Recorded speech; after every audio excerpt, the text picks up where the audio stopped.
Hi, I'm Jenny Fish from One Big Happy Yarn Company. Welcome to our Happy Stripes Shawl knit along.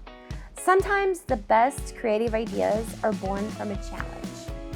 I had a vision for a striped summery shawl in this great slip stitch texture, but no one wants to purl 450 stitches. So what's a girl to do? Knit it in the round and cut it. That's what. Join me in this knit along as I go over how my vision for this shawl was transformed into a unique construction process. I'll show you the supplies needed and cast on. So let's get started. Let's talk about the construction. So we have 450 stitches that we're casting on. The first 6 and the last 7, so there's 13 stitches in this process that are selvage stitches basically. We're knitting them to continue knitting in the round so we can keep our horizontal stripes going and keep just knitting and knitting and knitting and working our texture pattern.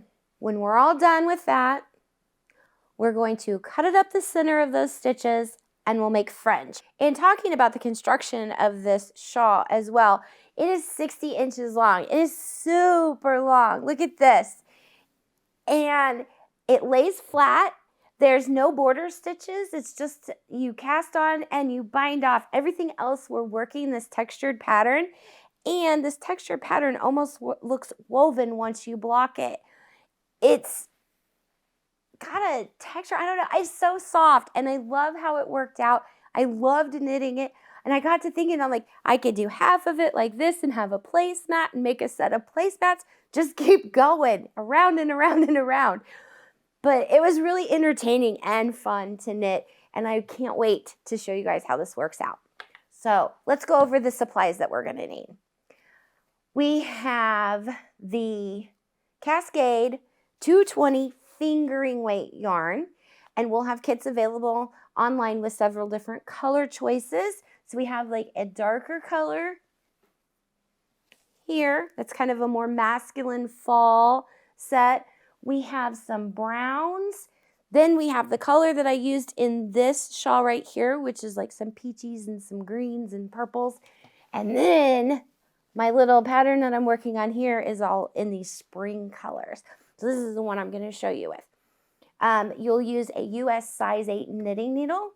You're going to need some really good scissors because yes, we will be cutting this when we're done. And I'm using the Clover Patchwork scissors because I love how sharp and how smooth the cut is. But the number one most recommended supply I have for this project is a row counter. Because you get into this meditative knitting and you're going round and round and round, you need to have that row counter to help keep you on track so you know where you're at all times. So I have my little favorite, I love the sound that it makes, row counter.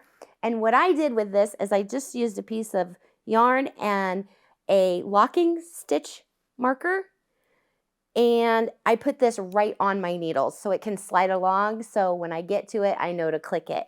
That's just another little tip and trick that I have for you right here. Use that locking stitch marker on there to hold it in place. Because this yarn comes in a hank and it's twisted, you can't knit from this. You need to wind it into a ball. So we do have a stitch support video that you can click on that link and it'll show you how to wind this into a ball. The other thing that you're going to need is tons and tons of stitch markers, a lot of them, because 450 stitches to cast on is a lot to count over and over. So by using the stitch markers, you'll be able to section off your numbers as you go along, and I'll show you how that works.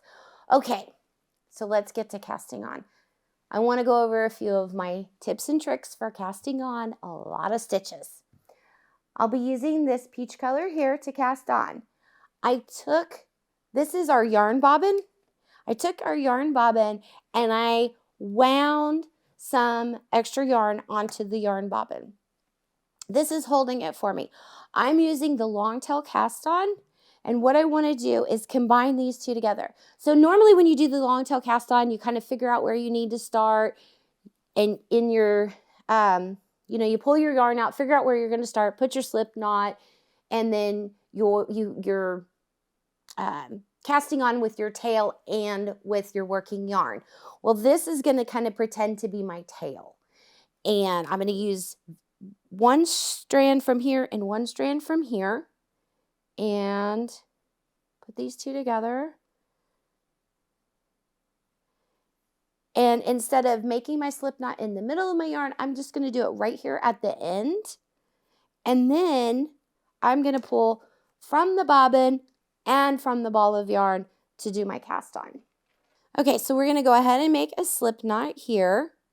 So I have one strand from my bobbin, one strand from my working knot, and I'm making a slip knot here and sliding that on my needle. The yarn coming from my bobbin is going to be close to my body, and the other one is the one coming from the working yarn is going to be in front of me. Now, first thing I want to do, remember I talked about those selvage stitches, I want to set up for those. So I'm going to knit 6 stitches. Now, the first 2 that are on your needle, this is where you made your slip knot. Those will count for 2 stitches. You've got 1 loop from the bobbin and 1 loop from the main yarn. So you'll count those 2. Now I just cast on 1, or the third one. 4, 5, 6. So let me go over that again. When you make your slip knot, because you're making it with 2 strands, that counts as 2 stitches towards your cast on. Then you go ahead and move into your regular motion of the long tail cast on until you get to 6. Then you want to place your first stitch marker right here. Now from here, we have to cast on 437 stitches. What I like to do is cast on 25, place a stitch marker, because I like to count by 25s all the way until I get to 425. Then I'll count, you get the idea. So what we'll do is go ahead and do this. Now I'm moving rather quickly through this long tail cast on. We do have a stitch support video, and you can click the link up above that'll give you a more in-depth version of how to make this stitch. Now, as I go along and I'm casting on my 25, I want to show you what this looks like after all these stitches are cast on. So I have one over here to show you. There are a lot of stitch markers involved here. So this is what it looks like when you have 450 stitches cast on. Now it's time to give yourself a pat on the back and say, phew. Meet me back here in the next episode and we'll go over joining in the round, garter stitch for those selvage stitches, and I'll show you how to make the long slip stitch texture pattern that I was talking about. Then we'll finish up by cutting up the middle and creating the fringe. Remember, you can get a kit with the yarn and pattern at onebighappy.com. Happy knitting!